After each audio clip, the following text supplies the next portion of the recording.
Hello and welcome. My name is Kelsey Connor. I am the owner of Connor and Company and Flourish Studio. And today I wanted to be a little bit real with you guys. So we are going to talk about the 9 mistakes that I made when I first started my business. I am a wedding planner and florist in Memphis, Tennessee. And I went to business school. I have been in the event industry for about 11 years. And I had helped so many entrepreneurs. And I was like, oh, I know what I'm doing. I got this. And then I really quickly realized, no, I don't. It took a hot minute to figure out what I was doing wrong, and how to fix it. So that's what I want to give you guys today is the 9 things that I wish I had known before I started my business. And hopefully this will help you guys get going and have all of the tools that you need to run a successful business. So number 1, get a contract. Get a contract. I got screwed over so much. Friends, they're the worst. What for business? And I had a couple clients that ended up canceling their wedding and stuff like that. And I ended up just like not getting the money that I was promised, or working for free on accident, stuff like that. Like, get a contract, make sure everything's in writing, make sure the date's in writing, make sure the amount of money's in writing, make sure your cancellation policy is in writing. I highly recommend having somewhere in there that has a clause about people being like nice to you. I know that sounds crazy, but people are crazy. People are crazy. So get something in your contract that says if people are rude to you, you can leave the situation. I just do it. Just do it. So that's number 1. Number 2, set expectations. This goes for pretty much any industry, any business. Even if you are not a business owner yourself, it works. It goes for everybody. What happens when people are frustrated? What happens when people are like not happy in a job situation or whatever? The reason they're not happy is because expectations were not met. And that's either spoken expectations or assumed expectations. So if you don't set them, sometimes people don't know what you expect.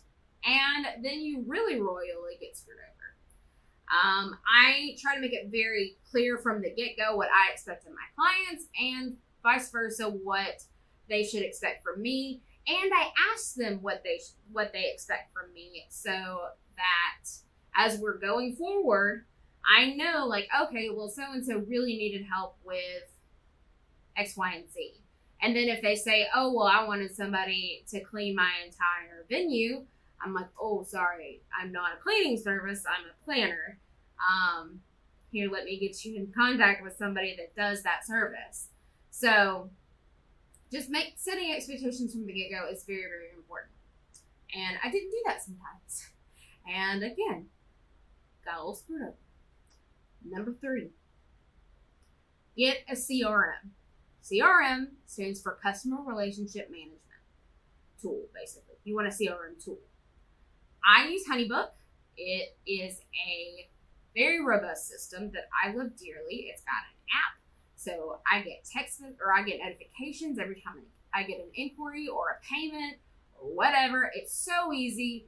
It makes my life so much easier. I've tried multiple, and it's the one I landed on. If you have any questions about some of the other ones, I've used a lot of them. I've used Dubsado.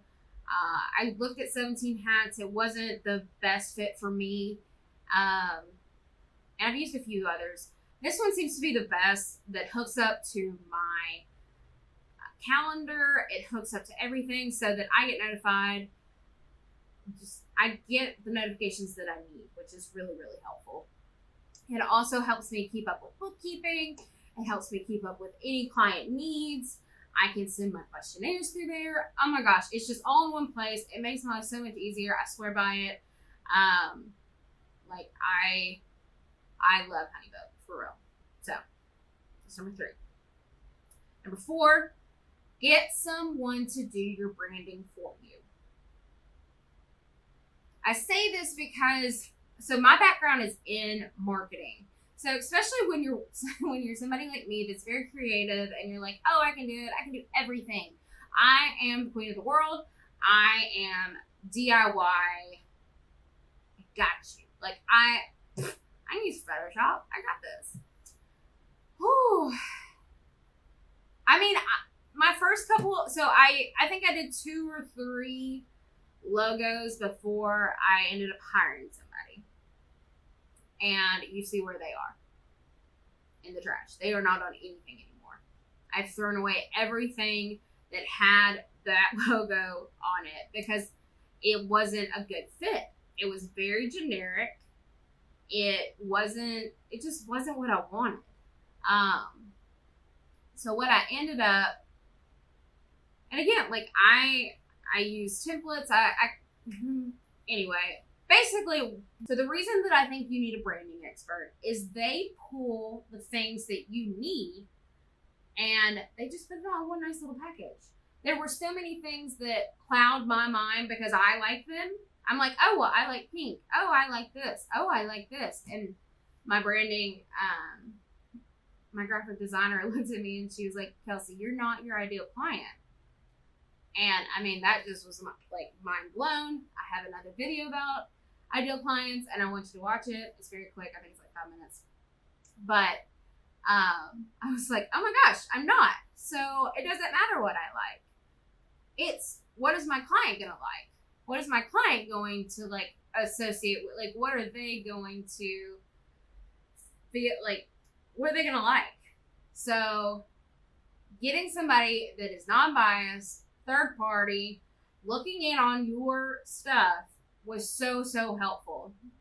She yelled at me so many times because she was like, Kelsey, this is not your brand. Like, why are you doing this? This is not to your brand, blah, blah, blah. And I was like, but it was pretty. She was like, no. I mean, I definitely had to get yelled at a few times. But having somebody to do that makes all the difference. All the difference. All right. Number 5, get a business bank account. So with a business bank account, you can technically get one that is a personal bank account, but use it for business purposes. I do kind of recommend a business account. There are some different things that you can get with it that are more geared towards a business owner. But especially if you're just starting out, have something separate so that you can see what comes in and what goes out for your business. It really helps at the end of the year when you're going to your accountant and you're saying, hey, I need to, wrap everything up. Here's my bank statements, blah, blah, blah. And they're like, awesome. Same thing with credit cards. There are some credit cards that you can get like a separate credit card. And then you can pull just the statements from that card. So that's one thing you can do as well. I do not recommend using your personal credit card for business, but I know especially when you start out, it's hard to get a line of credit as you brand spanking new.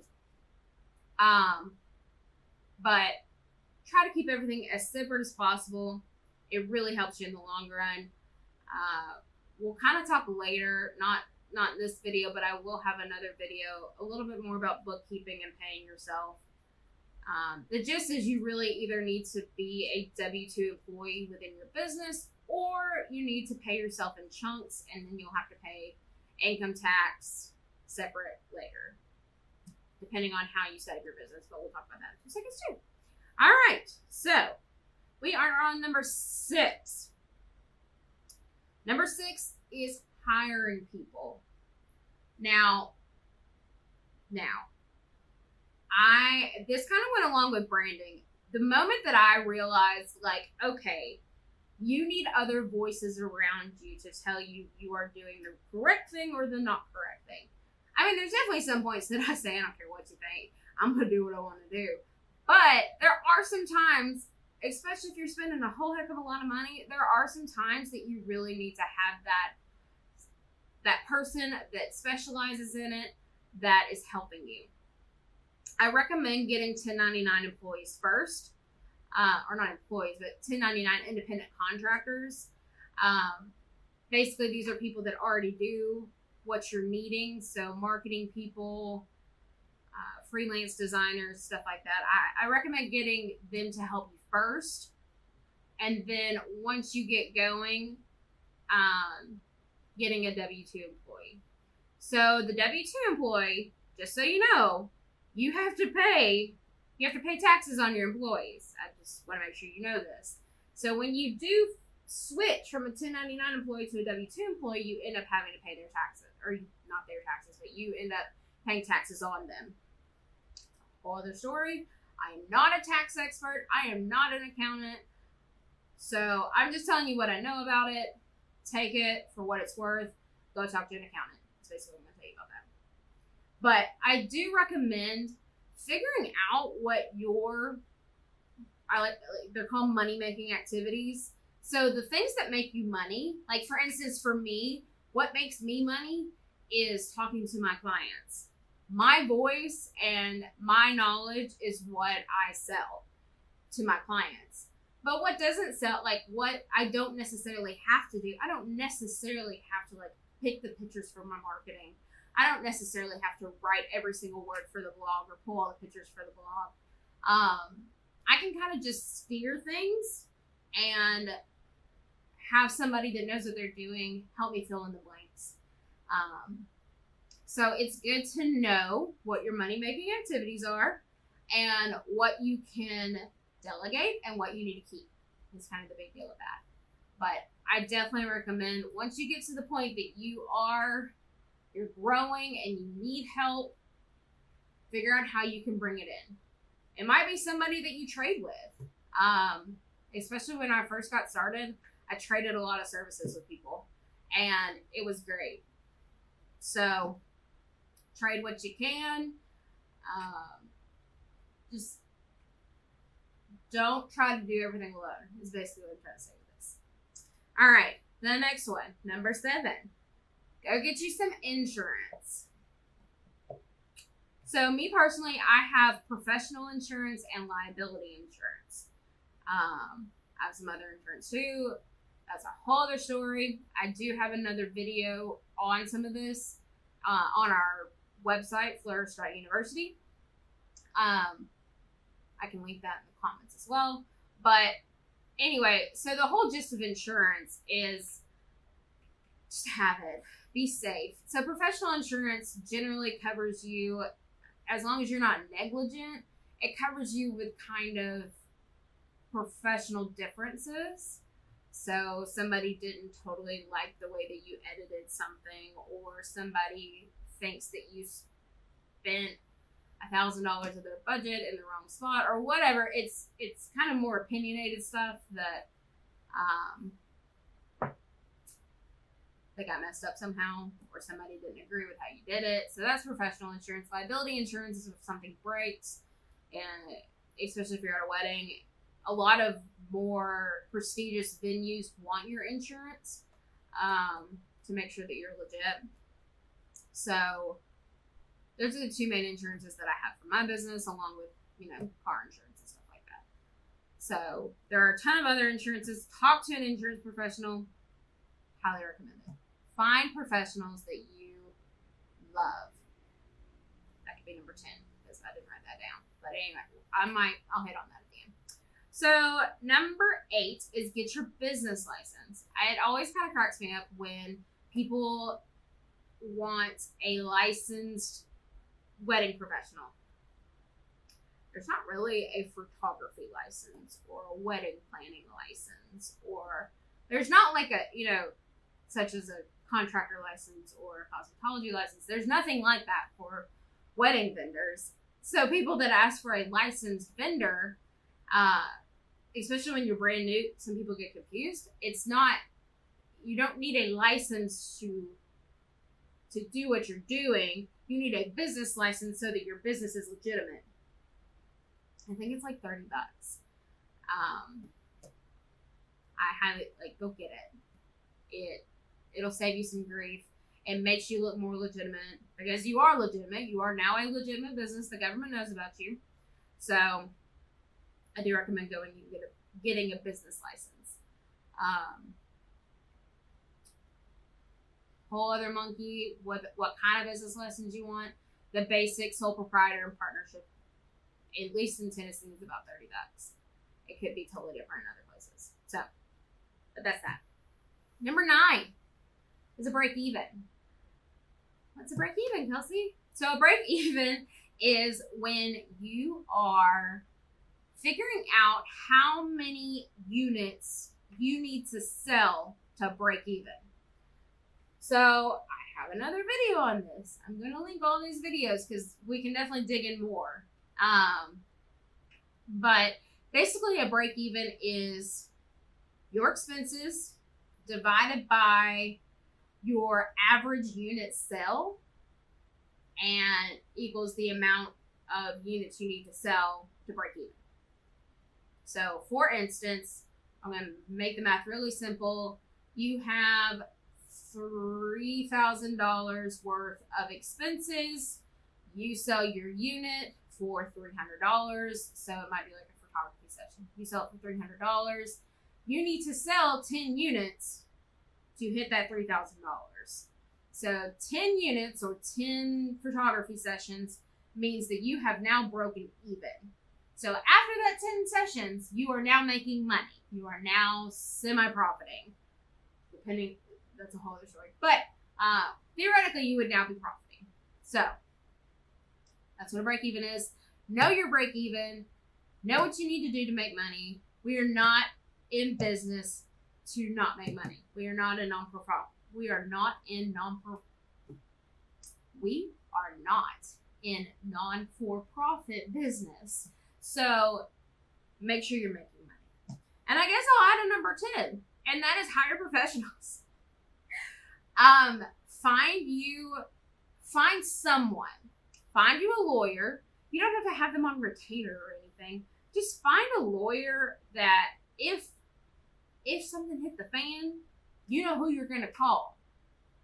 Find you a lawyer, find you an accountant, find an insurance person, get professionals. Find a professional graphic designer, hire professionals, seriously. Especially if you're in business and you're wanting to make this a legit business that's going to be around for a hot minute, you need professionals.